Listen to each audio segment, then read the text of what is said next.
Welcome to the TOEFL Listening section. In this section, you will listen to an academic lecture and then answer questions about what you heard. You may take notes while you listen. You will have time to review your notes before answering the questions. Listen to part of a lecture in a university class. You will hear the lecture only once, so listen carefully. After the lecture, you will answer some questions about what you heard. Some questions ask about the main ideas and supporting details. Other questions ask you to make inferences or connections between ideas. Answer each question based on what is stated or implied in the lecture. Good morning. Today we will examine Renaissance fresco painting as a distinctive wall painting method used in Italy from the late 14th century through the 16th century. My aim is to explain the technical steps of the fresco process, to identify key materials and constraints, and to show how artists such as Masaccio, Raphael, and Michelangelo adapted their practice to achieve durable and expressive images. First, I will outline the layered structure of a traditional fresco. The wall was prepared with a coarse undercoat called the arriccio. On top of that, the artist applied a thin, smooth, final coat called the intonaco. The intonaco is the layer that is painted while it is still wet. Before applying intonaco, artists usually drew a full-scale underdrawing on the arriccio. The red underdrawing is called the synopia.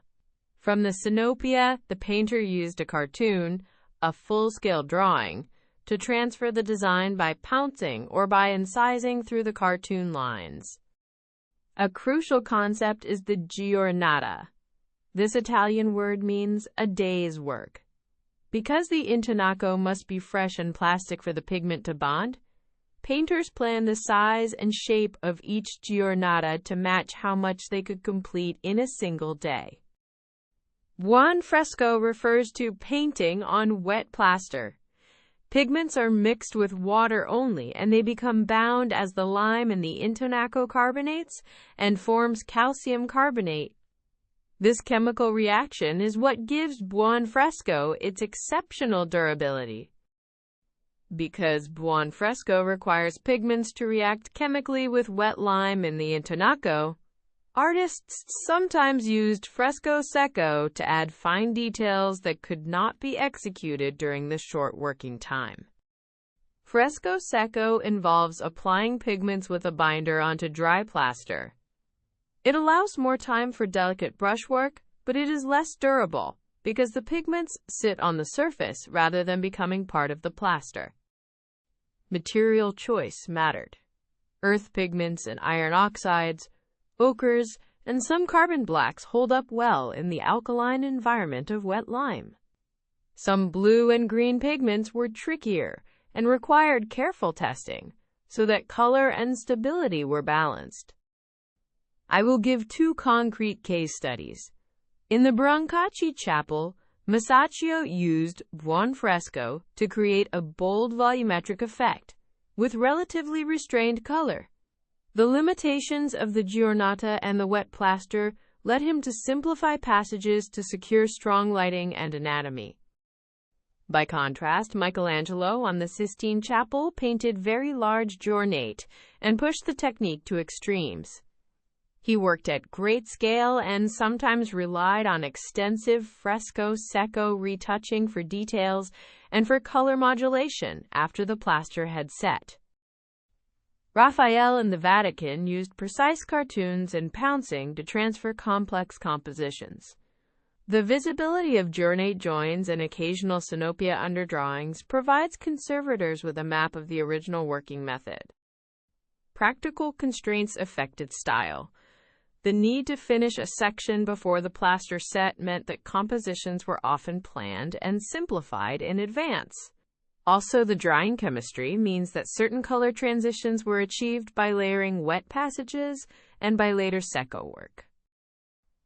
Conservation challenges include salt efflorescence, humidity cycles, and inappropriate modern overpainting. Understanding the original arriccio and intonaco structure helps conservators choose compatible materials for restoration. In summary, the Renaissance fresco is a technical achievement that unites chemistry, materials, science, and careful daily planning. The arriccio, sinopia, intonaco, Giornata, Buon Fresco reaction, and selective use of Fresco Secco together shape the visual outcomes we admire today. That concludes the core technical overview. In the remaining minutes, I will take questions and discuss how these methods influence modern conservation practice.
Listen again to part of the lecture, then answer the question.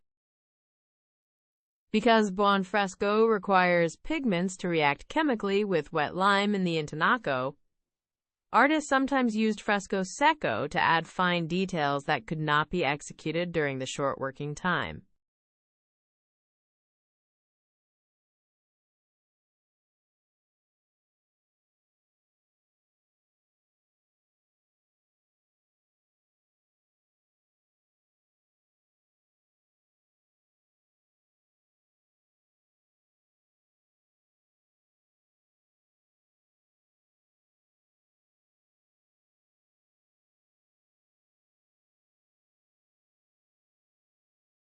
This concludes the listening section. For more TOEFL practice tests and study materials, visit spinta.org.